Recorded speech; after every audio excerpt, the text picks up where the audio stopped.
Welcome to new TV Telugu.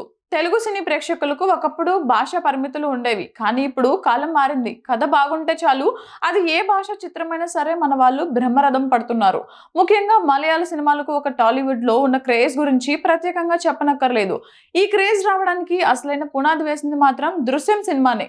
Malayalam star hero Mohan Lal, దర్శకుడు Jeethu Joseph కాంబినేషన్లో వచ్చిన ఈ సస్పెన్స్ థ్రిల్లర్ ఇండియన్ సినిమా దగ్గర ఒక సంచలనం. ఒక్క మలయాళంలోనే కాకుండా తెలుగు, హిందీ, కన్నడ భాషలో కూడా రీమేక్ అయ్యి భారీ వసూళ్లను సాధించింది. విక్టరీ వెంకటేష్ కెరీర్ కాస్త ఒడిదుడుకుల్లో ఉన్న సమయంలో దృశ్యం ఆయనకు కొత్త ఊపిరి పోసింది. రాంబాబు పాత్రలో వెంకీ ఒదిగిపోయిన తీరు అందరినీ ఆకట్టుకుంది. ఆ తర్వాత వచ్చిన సీక్వెల్ దృశ్యం 2 కూడా ఓటీటీలో విడుదలైనప్పటికీ రికార్డు స్థాయి వ్యూస్ తో సూపర్ హిట్ అయింది.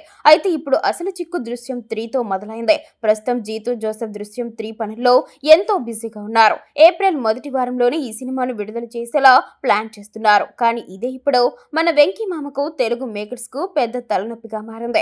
ఎందుకంటే ప్రస్తుతం ఓటీటీ హవా నడుస్తోంది. ఏ సినిమా అయినా నెల రోజుల్లోనే డిజిటల్ ప్లాట్ఫామ్ లోకి వచ్చేస్తోంది.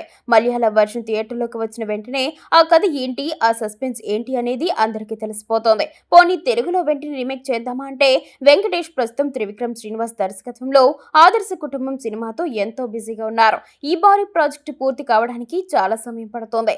ఆ చిత్రం షూటింగ్ పూర్తయ్యే వరకు వెంకీ మరో సినిమా సెట్స్ పైకి వెళ్లే అవకాశం ఏమాత్రం లేదు.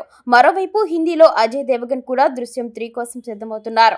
అక్కడ వారు మలయాళ కథతో సంబంధం లేకుండా కొత్త కాన్సెప్ట్ తో వెళ్లే ఆలోచనలో ఉన్నట్లు సమాచారం.